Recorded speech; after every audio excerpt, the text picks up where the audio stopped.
Je pense sans cesse à toi.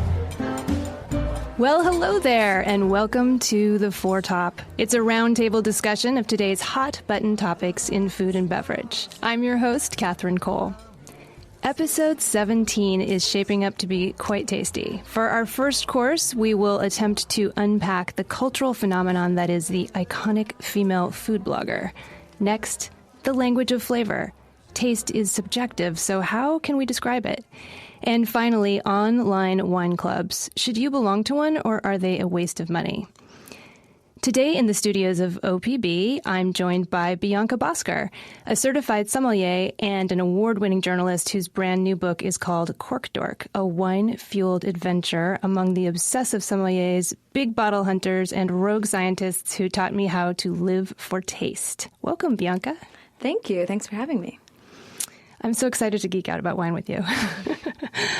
And just off an airplane from Iceland, we have dragged in Juneau DeMelo, who covers food and health and also writes humor pieces for publications like Marie Claire, Glamour, Bon Appetit, and Vogue. Welcome, Juneau. Thank you so much for having me. And we're joined by regular panelist Ivy Manning, the author of 5 cookbooks with a 6th on the way. Yep.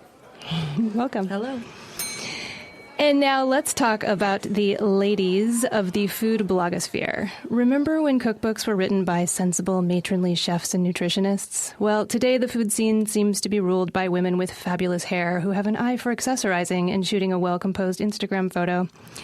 Juneau DeMelo, I am dying to know what your take is on the phenomenon of the It Girl food blog. Can you attempt to unpack the obsession the world seems to have with glamorous women who cook, craft, and wear great outfits? So I am equally intrigued and do not have a great answer for why people read these.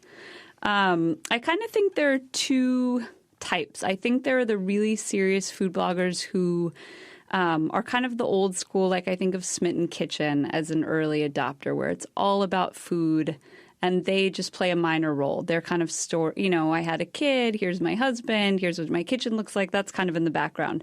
But then I feel like a lot of the newer ones are more lifestyle blogs where cooking is the focus, but also their kitchen is insane. Their hair is insane. Their kids are adorable. They always have open shelving in their kitchen. It's picture perfect. And so, I don't know if people read them for the recipes, if they're purely aspirational. I can't quite figure out. I mean, I definitely think they're becoming more and more photocentric, where it's, all about Instagram. That's how they're getting people in, is through Instagram and Pinterest. Yes. Yeah, I think it's just much more visual now than it ever was before. I don't know how much. I don't personally trust a lot of the recipes. I feel like they look really good. There's always melting cheese. There's always maple syrup being poured out of the, onto the pancakes. But I don't know that the food cred is quite there anymore with a lot of them. Maybe we can ask Ivy about this. Ivy, you are a recipe developer and tester. You've written 6 cookbooks. Can we trust the recipes in these food blogs? No. And that's not because they didn't go to culinary school or they're not a chef. It's just they don't have an editorial team testing the recipes. Mm-hmm. So maybe a friend or one of their readers tested it before they put it out. The best ones do that. I think Smitten Kitchen is one of those that, she actually has a team at this point. But, it's for the photo. And it probably, it doesn't have to necessarily taste good. It looks good in the photo. And, if statistics are any lesson in this, people watch food TV. Most of them don't actually cook the food they're watching. Right. So I don't think they're actually cooking the food that they're looking at either. They just like to look at nice food, which is fine, And I'm curious. I mean, here we are, a group of ladies who are involved in or interested in the food industry. How many of you are addicted to one of these blogs? Because I know people are. Well, I think so I wrote this story about Amber Phillip-Clark, who's not your traditional food blogger, but she does blog about food. I think, as you were saying, Juneau, she's, one of these people where it is a lifestyle blog.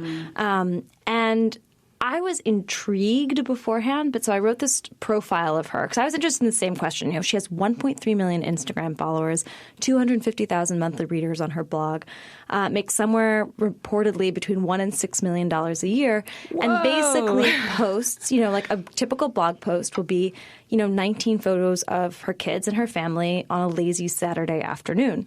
And I was very curious, you know, why? Why do people get so intrigued? I will admit that I have finished reporting the article. It has, you know, appeared in The Atlantic. It's done. It's over. And we'll post the link on the Facebook page. And I still catch myself going back to her blog, and I still follow her on Instagram, and this is no longer me reporting the story. But I do think going back to the appeal, you know, what's interesting about a lot of these blogs is that they show women excelling at being ordinary. Right? It is ordinary women living an ordinary life, but perfectly. And it is this very attainable perfection, or at least it has the appearance of attainable perfection. Like, think about, you know, a lot of these women, they weren't celebrities. You know, they didn't get famous by virtue of being TV personalities or singers or actresses. They became famous by being really good at being very normal. And I think that when I spoke to the people that follow Amber, they feel like if she can do it, they can do it. And, you know, if she can have her hair done and her kids can be beautiful, then maybe they can do that as well. But Bianca, isn't there also some sort of like 1950s Stepford Wife thing about it? I mean, it's very much about being domestic. It's not like a serious, sadly, I think of men writing serious food blogs where they're critiquing the food, like in a restaurant. And I think of women doing this, like apron and kids at the... So I think what is so fascinating is exactly this tension that you're describing, which is that when you read the blogs, it's like what they're doing really well is a very 1950s Leave It to Beaver, being very good mothers and wives, right? They always have dinner on the table. Their kids are always looking great. And what is very ironic is that behind the scenes, they're the breadwinners for their family. I mean, Amber's husband doesn't work, right? He's a blog husband. A lot of these women are really the business powerhouses for their family. And I find that to be an interesting tension because, you know, there is the image that they're projecting and this ideal that they're projecting is a lot of cases, it feels a bit outdated. It feels very kind of 50s. And yet behind the scenes, it is interesting to me that, you know, they're the ones that are really they're the business. They are the family business. It's interesting as a feminist. I look at this and I think there's sort of this, you know, Ward and June Cleaver thing, and she's home all day and the perfection of the home. And it's great to have aspirational blogs, but at the same time, you're also presenting the same thing that, you know, Donna Reed and Doris Day. It's this sort of perfection that, you know, somebody in Tuscaloosa, Iowa, who doesn't make $1.6 million can't possibly obtain that perfectness. And they don't have a hairstylist on call at all moments. And they don't have the $500 picnic blanket to have the, you know, it's there's a tension there, too. I mean, it's definitely got class in it, a lot of class. Because if you look at actually where the background of the women that are doing this, it's a lot of white. And it's a lot of upper middle class. And that's not what everyone can attain. So there's sort of like, maybe I'm allergic to it. I'm not sure. Well, I think that's a great point. I will say, in Amber's defense, I mean, she didn't come by any means for money, but I hear you. She is she is the archetype of, you know, the homecoming queen that dates the quarterback, right? She's blonde, she's beautiful, she's thin. But yeah, she also donated, you know, blood early on because she and her husband couldn't make ends meet. But, oh wow! Yeah, she got like paid to donate plasma. But yeah, it's. I think Ivy makes a really good point. I don't know. I would be interested in seeing a blog about a woman in science.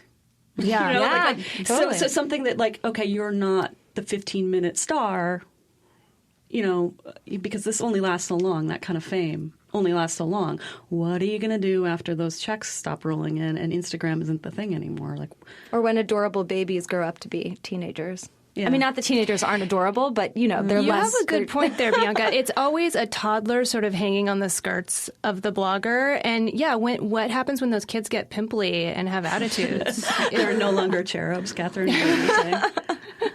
I think, too, it extends to the food, because a lot of the way I think that perfection, ideal extends to the food, because if you try to make it, and I've run into this even with recipes in magazines and cookbooks, it's styled so well. And often, like if it's a stir fry with salmon in it or something, you make that yourself and the salmon looks kind of slimy, but they've got perfect grill marks and they've clearly like styled each piece of food individually. So often I will make some of this stuff, not always from blogs, but let's say from wherever.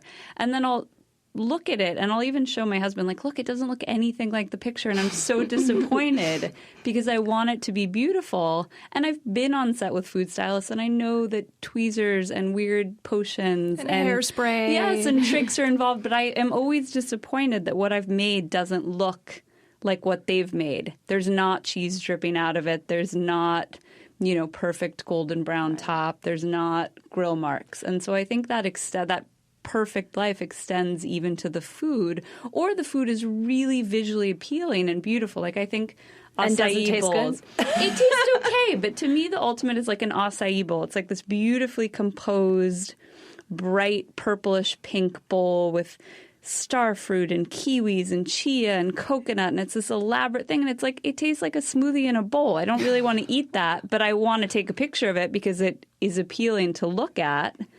What ticks me off is I make the recipe and I look in the mirror and my hair doesn't look like their hair. I'd be curious. I mean, Ivy or maybe Juneau, I feel like this is maybe in your beat, but I also feel like there's been this movement on food blogs around clean eating. And I think, it was this whole idea, right, of, well, you don't eat the Snickers, like this is like my date bar. It's like the Snickers, but it's made with dates and cane sugar and, all these things that are really healthy for you instead of the alternative. And I think that there seems to be a little bit of a backlash happening. But I'm very curious to know what you see as the status of that, because it's been so in on blogs, on Instagram. And also, are these things actually better for you? I just wrote a piece from Marie Claire against zoodles and how I hate them and I think they're slimy and they are not pasta. It's like a spiralized zucchini, and how all these sort of fake stuff, like sweet potato toast, which is where you kind of thinly slice a sweet potato and you literally toast it and you can put like toast toppings on it, are not the same thing. And I don't know... if there's fruit pizza where you take a watermelon and kind of cut it into pizza slices. Oh, don't forget cauliflower rice and cauliflower pizza, which everyone's like everything. Crushing disappointment, yeah. Yeah, it's just not, I like all those foods. I like cauliflower, watermelon, zucchini, but I don't really want to substitute them for other things. Even though... Wait, I have to say, I'm not trying to be judgmental here, but I have a hard time understanding how you can, call yourself a grown-up and say that you eat zoodles. Like, how are those things compatible? That's just such a hilarious term. Well, I like the whole meta of this because you're layering basically faux food, or I don't know, it's like fake out food in this fake out world, and we're all reading and calling it healthy, or like I don't know. I think when I hear about these things, it sounds like they're saying, well, like don't eat rice, eat cauliflower rice. So to that point, Bianca, I just developed a recipe for these little energy bites, right? And so I incorporated carrot cake flavors because I love carrot cake. So it's carrot and coconut and dry pineapple and dates. And when I did the nutritionals for it, there's only a certain amount of grams of sugar that you're allowed in for this particular website. And I was shocked to find that you could only eat like one of these little balls because dates are loaded with sugar. It's natural sugars. It's not refined sugars. It's still sugar. So calorie-wise and sugars-wise, you could only eat one of them, which I think just steers you right back to, or I could have a very small sliver of carrot cake and really scratch that itch. But I think, Ivy, the fact that you called them energy bites and not cookies and didn't try to say, like, this is a thing you could have instead of a cookie. It's more like a Lara bar, or that's already a step in the right direction. I'm not saying they're not delicious, for that. But I would rather have a little square of carrot cake, and I just believe in moderation. So I think sometimes people are starving themselves to death, but And then there's this very black and white thing in food in America because of dieting, and I blame Weight Watchers, where it's just, you can't have that. I remember I was on a tour in Ireland with my father, and 3 of the women on the tour were all Weight Watchers, devotees. And we sat down. The first place we go is for lunch is a pub, right? And I get my first, pint of Guinness, and I'm like, oh, yeah. And she points at it and goes, do you have any idea how many points that is? And I'm like, I don't even know what you're talking about. You're going all the way to Ireland and you're not going to have a pint? Like even 1 pint? Take a sip. Come on. She's like, oh, I'd have to be on the treadmill forever. And I'm like, oh, okay, I understand that that's a struggle for you, but be in the place you're in and have a little indulgence once in a while. I thought Guinness was also relatively low calorie compared to other beers. It's high in carbohydrates or something. I don't know what yours is. It's very nutritious. That's what I heard. It's good for women that just had children. Yeah, It's good for nursing. It is good for nursing. Yeah. Mm-hmm. It's high in minerals, selenium, I believe. Yeah, it's delicious. I mean, that's the other point. But yeah. Well, one thing we haven't mentioned is the quality of the writing. I have been perusing food blogs these past few days, and I have been appalled by the quality of the writing on some of these blogs, which actually kind of leads us to our next subject, which is the lost art of writing about food, specifically flavor. For example, how does cilantro taste? It depends on whom you ask. Flavor is one of those subjective things that's different for everyone and nearly impossible to describe. Still, humans stubbornly insist on doing so, especially in the world of wine, in which flowery tasting notes are de rigueur. Bianca Bosker, you wrote a fascinating piece for The New Yorker about how we describe flavor, and I believe that it also became a chapter of your book. Am I remembering correctly? Or part of it?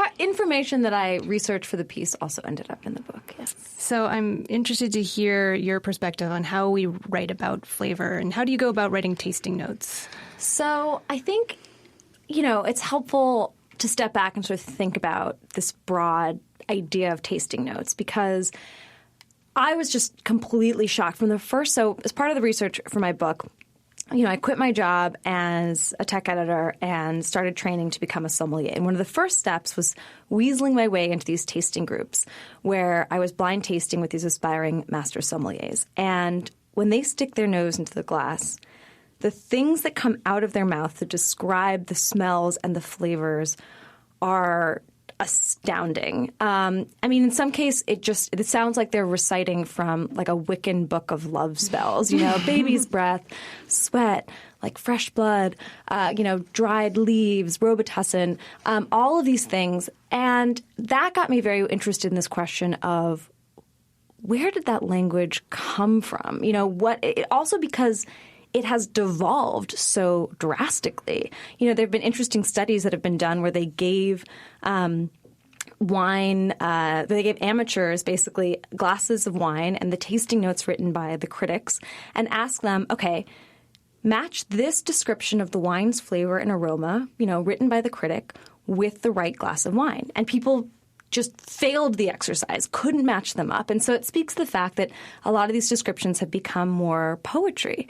But initially, the tasting note is really it's so ingrained in wine culture, and it has since, metastasized into coffee culture. I think there's pot tasting notes, and it's actually something very new. Relatively speaking, it's about as traditional as disco, and it was invented by this sensory scientist out in California around the late 70s, early 80s.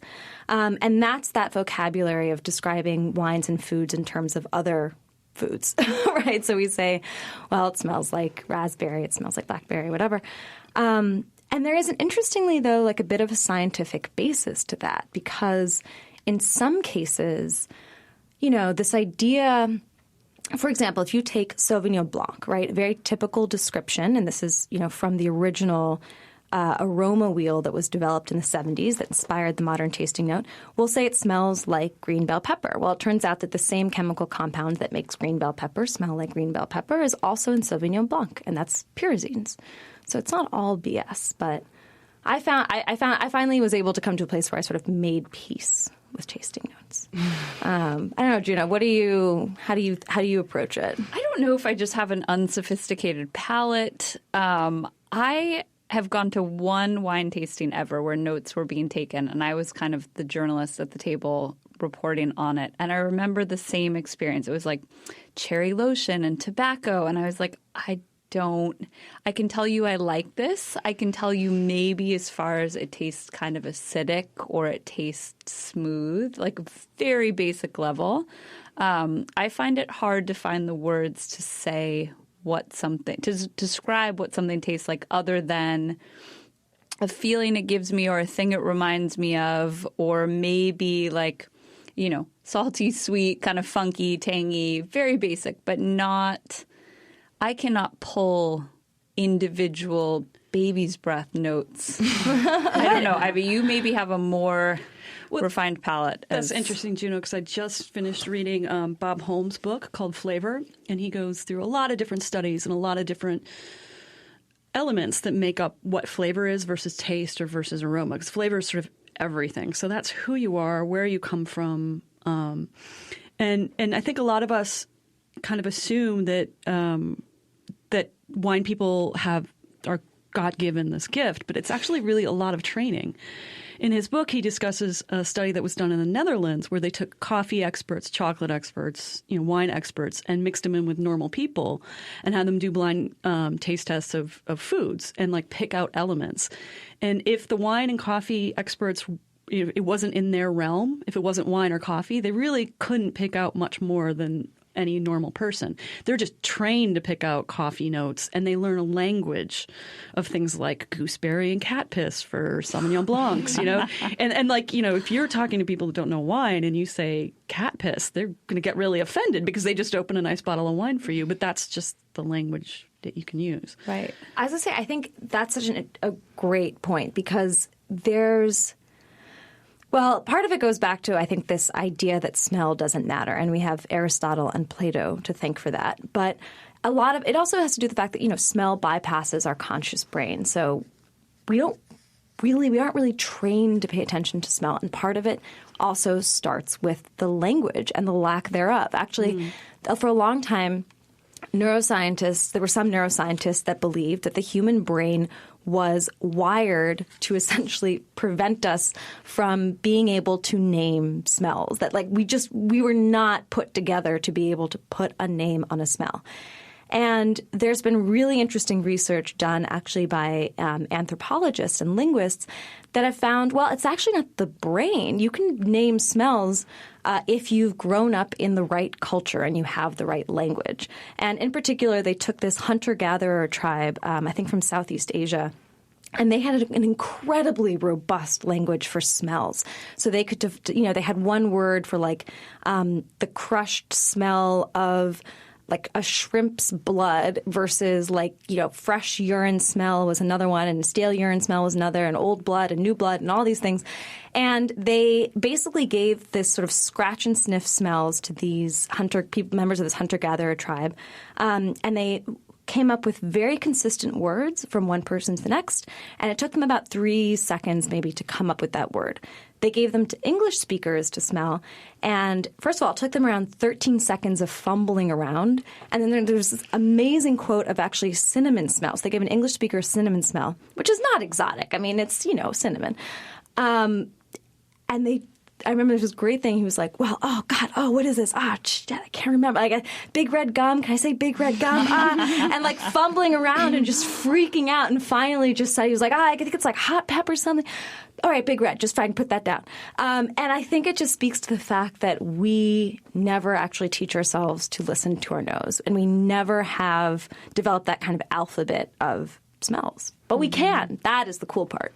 To add to that, Bianca, I think also, I think it's a little bit, it was considered rude to talk about food. If you were asked to dinner somewhere, you wouldn't talk about the food. It's just assumed that it's good enough, right? So I think we don't, personally in our culture, in at least in English, we just don't have enough words to describe flavor and aroma. I mean, we're the authors of the word grub. That's like a Middle English word, and it either means you're digging something up or, larva. So, I think there's a little bit of a disconnect in our culture, whereas in other cultures where smell's more important and flavor's more important, and the pleasure of the dining table is more important.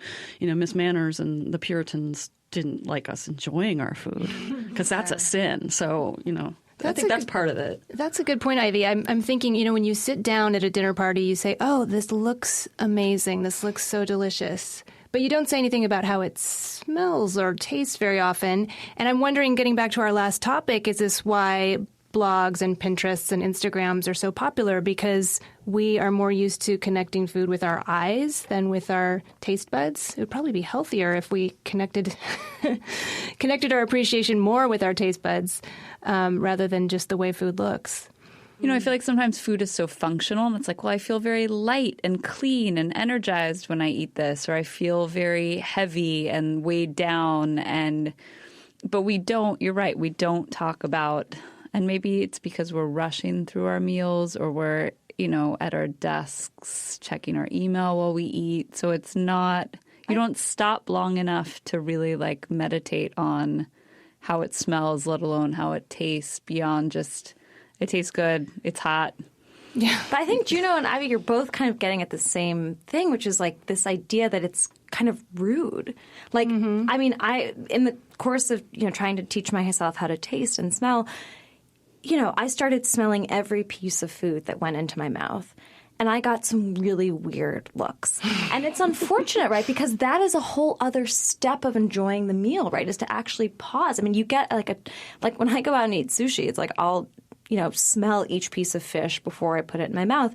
And first of all, it prolongs the pleasure of what can often be a very expensive meal. But it also, that is this other bit of nuance, right, that you can pick up. And yet there is this bias. We have this kind of uncomfortable relationship with smell where it seems animalistic. Mm-hmm. And I think there's just a long tradition. There's both a religious tradition, a philosophical, and science hasn't touched it. These were the forgotten senses for a long time. But Ivy, you're nodding your head. Oh. I'm just remembering, I actually, this is going to sound kind of antisocial, but if I'm going to drop a lot of money, I really love eating alone. Mm-hmm. I love going to a very expensive restaurant. I think it was Masa in New York City. Pouring raining day, and there was hardly anyone in the restaurant, and I literally closed my eyes and ate stuff. And the oyster was jumping in the ocean, and I was kind of. It's sort of my job, so I was sort of writing in my head. But I was closing my eyes and smiling and nodding. And one of the sushi chefs, he's a Japanese gentleman, older Japanese gentleman, paid really good attention to me because he saw that I cared. And when you have to keep up a conversation and you don't really know people, I'm not as choosy about where I go out to eat because I'm not really focusing on the food. I just had a steak the other day. It was grass-fed, dry-aged. And my husband just knows. He just leaves me in my little steak world, and I'm chewing, and I'm like, and I actually have to sometimes grab the table and just be like, oh, it's wow. From when Harry Met Sally. If you really focus on the food, like that first carrot, Catherine, that you pick out of your garden, you pay more attention, don't you? I mean, you really taste it. It's true. Juneau, I have a question for you because I know you write a lot about the connection between nutrition and food, and we know intellectually that when you're satiated, the way to lose weight is to be satiated by what you're eating. So do you ever find that you bring that language into your writing, or are you ever asked to, or is there kind of a disconnect between flavor and nutrition? I think there's more of a connection being made now. But I do think with nutrition, it is, like I said, a lot about how it makes you feel and how it kind of fuels you up and doesn't weigh you down. And it also can be kind of antiseptic. Like when you just said the carrot out of the garden, a lot of us are eating baby carrots and hummus is always a snack with connection on diets. And they don't taste like that much. So there's maybe not so much to say because you're eating these very antiseptic, kind of clean foods that you should be able to eat at your desk without anyone else smelling it. So heaven forbid, it's not, heaven forbid, it does smell really funky or, it's the kind of thing that if you were on a plane, someone would say oh my God, that smells so overpowering versus these kind of very clean, and I'm putting that in quotation marks, kind of antiseptic foods that maybe don't have a lot of smell and don't have a ton of flavor unless it's I think with some packaged foods, the flavor is really overdone, but in a weird way. I think about you were talking about Big Red. I think about gums now. I don't know if you ever looked at the gum aisle, but there's pineapple layer cherry explosion, and there is flavor, but it's kind of a fake flavor meant to satiate with no calories by kind of overwhelming your senses, maybe. And the copywriters who had to write the copy for that package, they're taking some serious tasting notes. Yes. Well, does anyone have a favorite food writer that they love to look at? Mine, this is kind of weird, but probably once a year I go, I'm not going to be able to pronounce this guy's name because I don't know whether to say it in German or French, neither of which can I speak. But Joris Karl Heisman, he has a book called Against Nature, Au Rebours in French. It's a fin de sec book, basically about a total hedonist. And his character just, I can't even describe it. There's not even a plot. But the most memorable part for a lot of people who've read it is this mouth organ that this Lush has in his house where he tastes different spirits, and as he tastes the spirit, a different note of music will play. And it's just so over the top. Definitely check out Au Rebours if you want to read just the most crazy descriptions of food. Did Bombas and Parr build that? Did you hear? Am I making this up? They built like some flavor organ that would like play. Anyway, it's always fun when these fantastical things. Maybe. I think there's one at the Food Museum of Food and Drink in Brooklyn. Awesome. Yeah, I want to check that out. Ivy, I know you have some favorites. Well, MFK Fisher for sure, and I think she doesn't write as much about flavor as she writes about context of place. There's a passage in one of her books, I can't remember which one, but she's living in, I think, Aix-en-Provence, and she lovingly chooses these tangerines, peels them, puts them on newspaper, and puts them on a hot radiator and waits until the afternoon after her maid, who's very judgmental, leaves. And she just savors these and looks out the window. And the way she talks about them being these hot, plump things, she's not talking about flavor, but it's that little like room of one's own feeling of like, I have this little secret, this is what I eat when I'm alone thing. And it's so sensual the way she describes it. And she does that with oysters and caviar and just about anything that she eats. She describes it with a sense of place that I think adds to the flavor of it. It's kind of important where you're eating something. I wish there was a word for that in English, the sense of place. Like when you have poke in Maui with your toes in the sand, is a different experience than eating it in Brooklyn. It just is. Experiential terroir, something like that. Okay, there is a word for it. I don't know. I just made that up. Well, should we move on to our third course? This is actually maybe tying together our earlier topics in a way because it has to do with the online world of food and beverage, as well as tasting notes. Ivy, actually, you recommended this topic. It's the arrival of the online wine club. I know busy people get their clothes from sites like Stitch Fix and Trunk Club, and they get their meals nowadays from cooking kit services like Blue Apron and HelloFresh. And suddenly, just in the past year or so, a lot of online wine clubs seem to have stepped up their games, and I feel like I'm seeing their advertising everywhere. So, Ivy, maybe you can start us off. What about these clubs piqued your interest? Well, I think it's got a lot of positives to it. You know, a lot of people do find wine and going to wine tastings and, boutique wine shops kind of intimidating. So if you really want to learn about wine and you're a newbie, maybe, dip your toe in by having stuff sent to you. And then you don't have to worry about picking the right wine. You don't have to be embarrassed about buying Yellowtail if that's what you like to drink. So that's a great thing. And, buying it as a gift is really a lovely thing, too. You can do it, Wine of the Month Club, but it's sort of an online experience. For the person getting the gift, I think it's a really thoughtful gift. For me personally and my husband, we know what we like, but we love to learn. And we don't always have time to go to wine shops for the specific tastings and learn stuff. And if you go to the grocery store, those little shelf talkers really aren't telling you that much. And I love the story behind wine, where it was grown, that it's fifth generation or whatever it is. Or, some new guy that's just figuring it out and is super whiz at blending wine. So I think the education kind of, some of these wine clubs even have a scannable thing where you scan the bottle and you can watch a video on your phone of where it's grown. I mean, that's incredible. That's real value add, I think. I don't know if Juneau or Bianca, if you tried these or you think it's only for newbies. I agree that, I'm of the belief that, wine can be intimidating. And first of all, when you look at wine consumption in the U.S., we have a lot of room for growth and improvement. And so I agree with you in the sense that if these can provide a kind of warm welcome to people that wouldn't otherwise have tried wine, that's not such a bad thing. I recently kind of made that point in this New York Times op-ed, basically arguing that even these manipulated yellowtail wines may be for some people their way into going from being a beer drinker to a wine drinker. Not everyone's going to take the same path in, which the controversy that followed that claim has been astounding. I have both received fan mail and also threats. I actually had a stalker as a result of it. What? Yeah, it's been really wild because people find this idea of processed wines as being as offensive as processed foods. But I think so. In that sense, I do think that look. People are going to find their own path into wine. I think that, a lot of these wine clubs have these online quizzes. You fill out your flavor profile and they, help you find the wine that might be the one that kind of flips the switch for you. I think what's concerning to me is that my understanding is that some of them, essentially take not great jug wine and put a really nice label on it. And the labels look trendy. They look cool. They look, like something that, someone living in Austin or Portland or Williamsburg would really love to drink.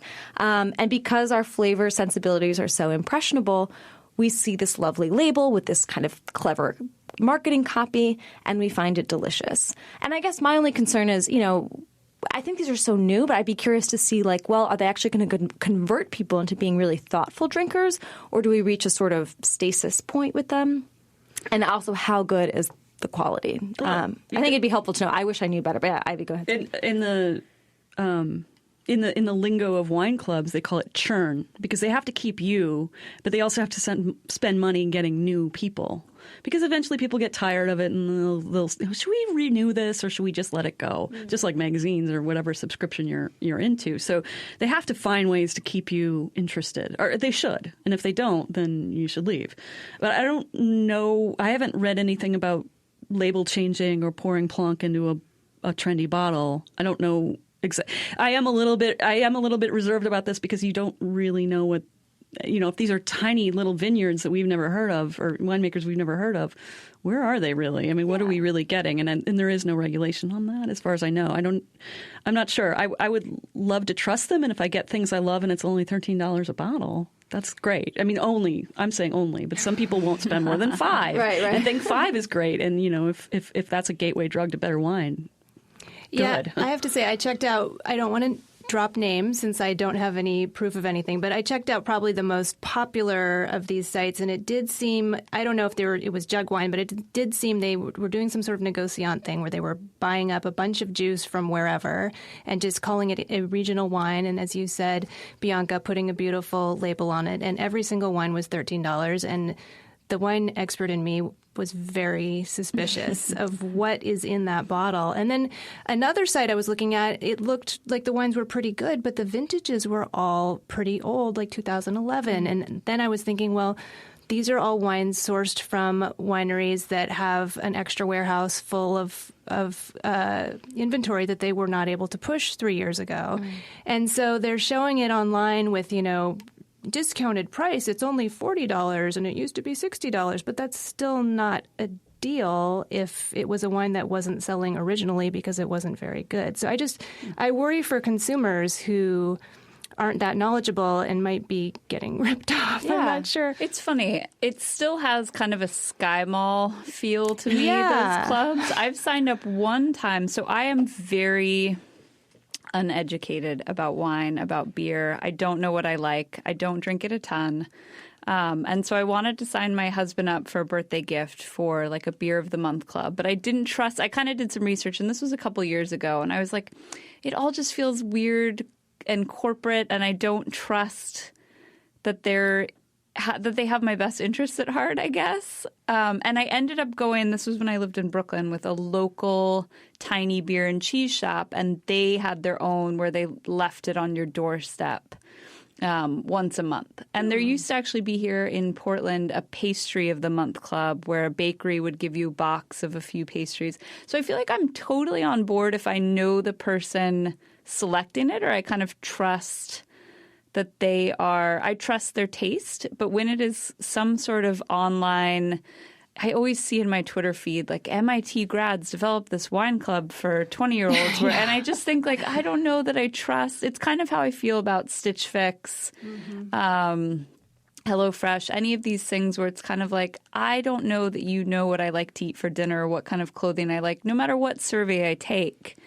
And because I can't tell you what sort of wines I like, I could tell you, I think I took a quiz once for one, and it was like, are you outgoing? Are you this? And it's like, I'm not sure my personality really correlates. I don't know that if I'm an extrovert, I'd like a big, bold Cabernet. Like, I don't think that's how it works. So I guess I don't trust the algorithm, and I don't trust the intent, if that makes sense. Yeah, I mean, I think in their defense, I think in some cases you can give them feedback and tell them what you like and don't like. I think I think it's cool. I mean, I am at least encouraged by seeing the experimentation. I think, Ivy, you were talking about this, that at least it's an attempt to start a conversation and bring people in maybe in a format that is more comfortable to them than, having to actually talk to a kind of snobby human being, in real life. And the other consideration, Bianca, too, is like not everyone lives in an urban center where they're going to be able to get good wine. That is a great point. That's a really so great if you're, point. stuck somewhere where there just isn't a wine shop and all you've got is Safeway or whatever. I will cheers you with our glasses of water here. Yeah. I mean, I do think it works for some people, and I don't think it's necessarily fair to assume that they're all out to get us. Right. I mean, people wouldn't keep coming back and wouldn't recommend it to other people unless somebody was getting some good bottles of wine there somewhere. I'm sure, Ivy, if I signed up and in my first shipment, was like, I love every bottle of this, I'd be like, great, I'm on board. They're going to help me develop my, roster of what I like, and I'll know next time I go out to a restaurant to say, I love Sancerre from whatever. I don't know, because I don't know how to talk about wine. But I think if I had a good experience, I would probably be on board. And I haven't had a bad experience. I'm just, I think, wary. I don't know why. It feels. You have a very refined taste in general. So I mean, I felt the same way about. I tried one of those clothing things. Oh yes, and like just causing 45-minute rants because I'm like, like the Golden Girls wouldn't wear this. Why would I? Where are they getting so taste is a very subjective thing, as is flavor and aroma. So. Well, I want to recommend that everyone, even if you don't live in a wine-producing state, if you've ever tasted a wine that you loved that was produced in the U.S., go to their website and see if they have just their own wine club, because I know a lot of Oregon wineries do. They'll send you a couple bottles every month, and it doesn't always have to be the same variety. And that way you're kind of supporting a local small business or a small business that you can, feel good about. Usually it's a family winery, that kind of thing. I also think, building on your point, Catherine, that a lot of wine connoisseurship starts with just paying attention. And I think that at least before I really made an effort to develop my palate to understand this, I'd go over to someone's house for dinner and they'd pour me a glass of wine. I wouldn't really even think about what I was drinking. And what is cool about these clubs is that they'll actually include a bit of educational material. They'll tell you something maybe about the region or the grape. And that is even a start because, how are you going to know that you like Sauvignon Blanc unless you realize that, I drank this Sancerre the other day and, hey, it's actually made with the Sauvignon Blanc grape. And, hey, I might like to try that one more time. And then that allows you to have a conversation. So often I'm speaking with people about this very issue, and they say, but I don't know how to even describe what I like. I don't know how to describe the flavors I like. I don't have the words for that. So, yeah, it's a real problem of communication. I feel like the moral of the episode is to spend less time on Instagram and more time smelling things. Well, that's a nice place to kind of sum up and move on to our dessert course, in which we all share something that we have been enjoying this week. I will go first. I want to go back to our first topic, the fab food blogging ladies. I found two food blogs that I absolutely love, and I want everyone to check out. One of them is called You're Still Fat, as in you'restillfat.com. It's designed and curated by a couple of Chicago creative directors with very wicked senses of humor. it's hilarious. And it's a satirical food, fashion, and lifestyle blog. And the other one is lazymom.com. It's 2 New York pop art photographers and videographers, and they make these hilarious and borderline appalling photos and videos and GIFs. They're just food, but they somehow manage to make food just totally horrifying, yet you can't turn away. You must go to lazymom.com and you'restillfat.com. Juneau, did you have something for dessert today? I did. So since I just got back from Iceland, and I am a big yogurt aficionado. I eat it every day. I have for many years. Something I discovered there was skyr, which is starting to come to the States. It is like Greek yogurt, but it was described to me as being made from 4 cups of milk versus 3 per cup. So it's even more thick and strained. It's made from skim milk, typically, which is a little different. And it kind of has like a glossier, smoother texture than a Greek yogurt is the best way I could describe it. It's actually considered in Iceland a fresh cheese, kind of like Cork. And while I was there, we literally had it in cheesecake, creme brulee, mousse. It was in a dill sauce. It's obviously at breakfast. I mean, it's eaten in everything. And I loved it. And you can get it here in the States now, which I think is pretty cool. But it's probably really good when it's fresh and local. It is really good fresh. It is really good. And there, I think, traditionally, when they strain it, they use the whey to preserve meat, which I thought was really interesting. So the whole, every part is used. But it's a really cool, like even thicker, creamier, next level Greek yogurt is kind of how I would describe it. Yum. Sounds delicious. Yeah. Wait, so can we find it? You can. There are a few companies here. There's one called Icelandic Provisions. There's Siggy's. There's Smari. They all have kind of a different take. Some call themselves skyr. Sometimes they're Icelandic style yogurt because they're not quite doing it the traditional old school way. So yeah, you can find it here. Do you know, is it tartar than yogurt? That's a good question. This is where my palate comes into play. I would say no.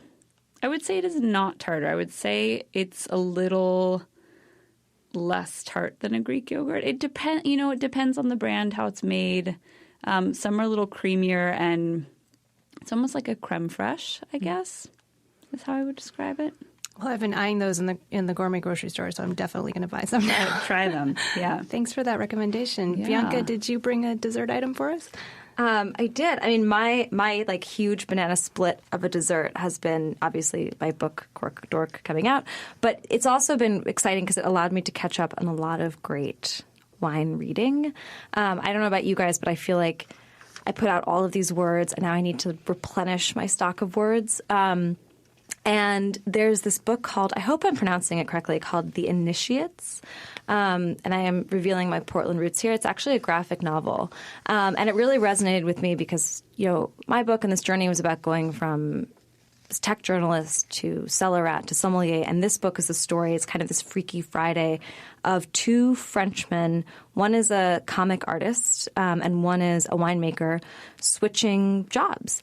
And it's one of the most beautiful, open-minded, meditative, enlightening books on wine and what makes vineyards and winemaking special.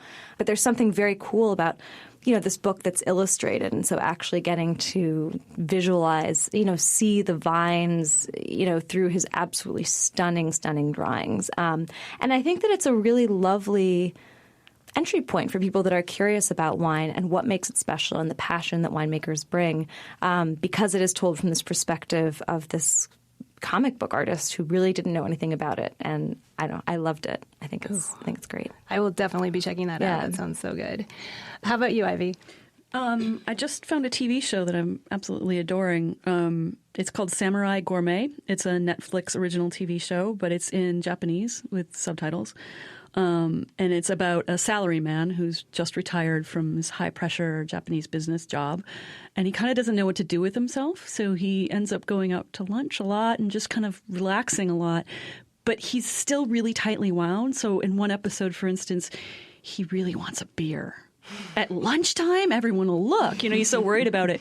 But he begins to imagine that there's a samurai warrior around him all the time, or he shows up every once in a while, and he sort of like looks up to him. He's like, he's the manly man. He would have a beer. And then it shows the samurai warrior like downing a beer and like slamming it on the table, and he's all happy. So it's the samurai sort of teaching him how to live again, like how to be happy, how to be a kid, how to enjoy especially food. So he's often in a restaurant, and then it'll go to this like sort of misty scene, and they're doing close-ups of the food being prepared. And if you love Japanese food, I'm just drooling, and he just loves the food, and he sort of is finding his life again through food. It's really sweet. That sounds so cool. I want a samurai wingman. I do too. What would a samurai wear right now? Well, Ivy, thank you so much for joining us today. I have to let everyone know that you should skip the food blogs and go straight to Ivy's books. I think two of your finest titles are Better From Scratch and The Farm to Table Cookbook. Those are two of the old school classic and workmanlike cookbooks written by Ivy Manning. So thank you for joining us today, Ivy. Thank you. And Bianca, I can't wait to finish reading Cork Dork. That's her sequel. No, actually, my husband and I were always joking. The next thing is going to be like Pork Dork or like Pork Dork. I'm thinking book, and I'm thinking book and reading Dork. Cork Dork. It is a fantastic book. It's hilarious. Congratulations. I loved it. It's really funny, so I recommend everyone check it out. And Juneau DeMelo, welcome back from Iceland. Thank you again for joining us when you're so completely jet-lagged. Sure thing.